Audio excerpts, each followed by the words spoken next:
Members of the Black campus community and those who wanted to show their support started in front of W.T. Young Library. They were shaken by the video last night, but they say not surprised. A lot of this does happen pretty frequently, so you got to be able to have your support group. Things like this happen a lot more than people really know. Just a day after being called a racial slur over and over and over. In that video, now seen around the world, Kyla Spring led hundreds of students across campus.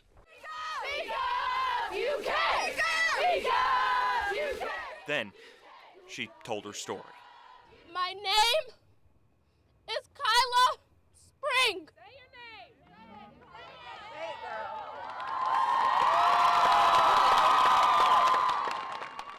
Protect Black women. Protect Black women. I was physically, verbally, and racially assaulted. No justice, no peace. No justice, no peace. And to Miss Rosing, you will not break my spirit.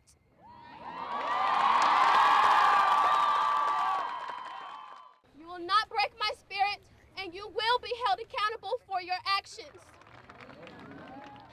I only pray that you open your heart to love and try to experience life differently and more positively after this. No justice, no peace. Kyla's family made the trip to campus from Memphis. Her mom, Betsy, wanted to challenge everyone to act against racism. We thank you. We're grateful for you. But we charge you to not just let this be a moment. Let this be a movement. And Kyla, with the grace that we all saw in that video, had a message too. I'd like to leave you with one word of advice. As Michelle Obama once said, when they go low, we go high. When they go low, we go high. When they go low, we go high. Desperate times call for desperate measures, unfortunately. In Jackson tonight, this is about as desperate as it gets. We've seen water in the streets before, but we've never seen water, waist deep in the streets or chest deep in the streets. Dwayne Shoemaker's been downtown here for a few hours as the waters rise around these houses. He knows the situation across the region is dire and first responders are spread thin, so they're not waiting for help. We've been going and getting them in kayaks. Unfortunately, we've not had, any national help or any, official help here. But we formed together here as a community, and we're trying to take care of our own. The water from the North Fork of the Kentucky River is rushing through a few blocks here, and there are still people in some of those homes. They've brought several of them out in kayaks. For Shoemaker, it's a serious risk. He's got no training for this. I'm a 36-year-old male that will admit that I cannot swim, but I don't mind doing it. Pauline Burnett never expected to be hauled up the street in a boat. I never seen this before. In all the years I live here, I have never seen this. Never. She's thankful to be okay tonight. I'm 93 years old. And I got some wonderful neighbors. Pauline expects that water will soon be in her home, but she's keeping her spirits up. But I guess I'll live through it. I hope I do. At 93, why should I worry? On the other side of the river, there are more missions across the water. We're hoping the houses don't go, but that's a strong possibility. Dylan Minix and his friend Gary Allen set off in a Walmart raft to Dylan's home. Sometimes some people got stuff that they can't afford to lose, and I've got a girlfriend that's 8 months pregnant, and we had some ultrasound pictures and stuff like that in the house that we just needed to grab, and that the house can be replaced, but some things just can't. They were able to save that ultrasound picture, and now they're hoping for the best. That's what everyone's doing as they watch, wait, and make sure their neighbors are safe. Most everybody knows everybody, and we care about everybody. Everybody may not get along, but everybody's here for one another. My whole family's farmed all their lives pretty much. The operation that we have as it is today is my wife's and mine. Brennan Gilkison farms thousands of acres in Clark County. He's got corn, soybeans, and cattle. The farm life has never been for the faint of heart. We're farmers, yeah. Business owners, we're all the above. We're maintenance people, we're weather people. But this year has been something else. You know, we've really never seen input prices this high. Input prices are things like fuel, fertilizer, those sort of costs. Farming by no means is easy with the input prices and you know, the weather patterns that we have in recent years. It's by no means a walk in the park. There are so many variables in farming. One of the most important is also one no one has any control over, that liquid gold falling from the sky. Back at the end of June, we were shaping up just like 2012. 2012, we had no rain from the beginning of June to the 8th of July, and that's the way it was looking like here, but then we started getting the rains last week. After that rain, Gilkison's breathing a little easier. I feel good with this crop right now. 2 weeks ago, I wouldn't have been there, but that rain was a lifesaver for our area. The old timers would call it $1 million rain, but due to inflation, we're probably going to call it a $2 or $3 million rain. So. But he worries for his friends in other parts of the state where the drought's been getting worse and they're losing a lot of their crop. Fields 10, 15 bushels on corn, so when those fields should be yielding in a normal year 220 bushels. So it's painfully stressful, and that's, you know, another thing that you know, if you know a farmer and call and check on your friends, you know, because it's mentally challenging. The mental health of farmers is something to worry about. So Gilkison will do what he can to be there for his friends and be thankful his fields are looking up. We'll just watch, and there's nothing you can do but pray a lot of times.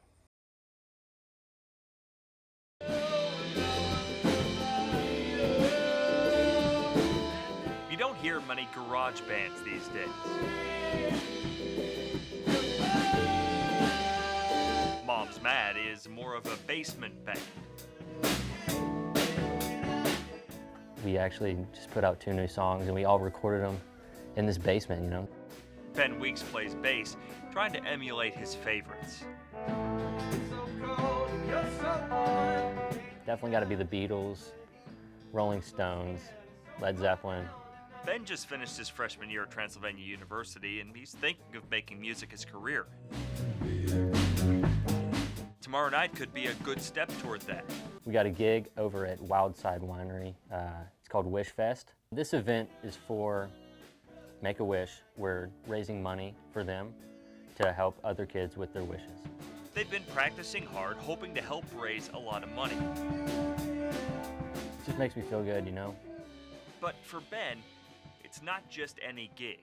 I'm actually a Make-A-Wish kid. It started when he was in 7th grade. For a week, I was really sick, and then we just finally decided to go up to Cincinnati Children's Hospital and found out that I had an autoimmune disorder called autoimmune hepatitis. The liver basically attacks itself, thinking it's a foreign object. He ended up getting a liver transplant in spring of 2020. When the doctors removed his liver, Ben's family said they were surprised to see it was even worse than they thought. I would probably be dead, so, yeah. As part of his recovery, the Make-A-Wish Foundation got involved. My first wish was to go to England and see where the Beatles started, where Zeppelin recorded. But of course, this was spring of 2020, and that was quickly canceled. Instead, they'll help him with another project, his 1976 Triumph TR6. Oh yeah, it's a classic rock car. Just eventually to get it in show condition, you know, so I can bring it to shows, show it off, you know. He's thankful for their generosity, and he's really hoping he and his bandmates can help pay it forward. It feels great, you know, I love it, so it's great to be able to help other kids get their wishes.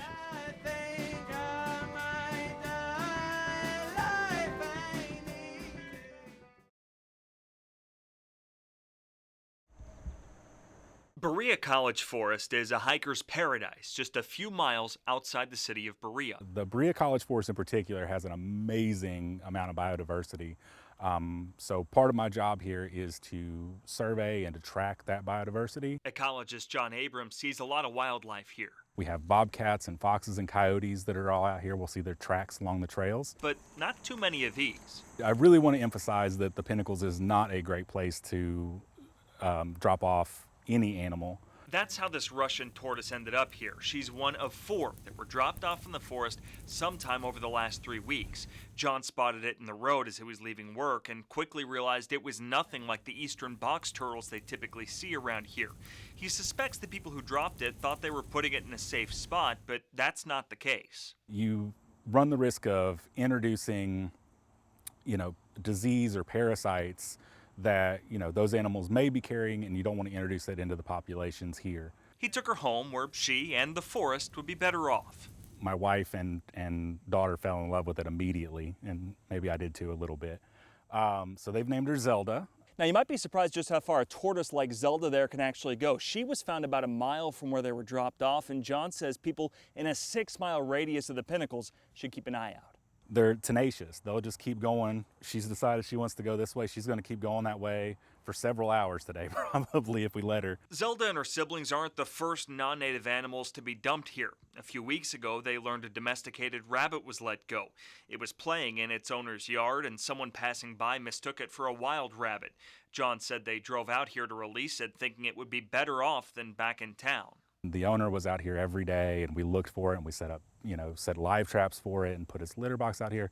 It was super sad. So if anybody was here and picked up a black domestic rabbit, please give me a call. Hopefully all these animals turn up safe. John will keep an eye out, and he wants everyone to know the only animals that should live in this forest are the ones already here. I encourage everybody to come out here, hike the trails. We have a wonderful time. Bring your pets with you, but just take them home when you're done. In Berea, Sean Moody, WLEX18 News. A lot of people measure fitness in sort of the distance they can go, but a growing number of people are measuring their fitness not in the distance across the ground, but their height above it. When you come to a gym in January, you know what to expect. I guess that's why the parking lot's so full right now. Sonia Pervin's been a member at LEF Climbing for a few months. I came one day and I loved it. I came a second time and I'm like, this is amazing.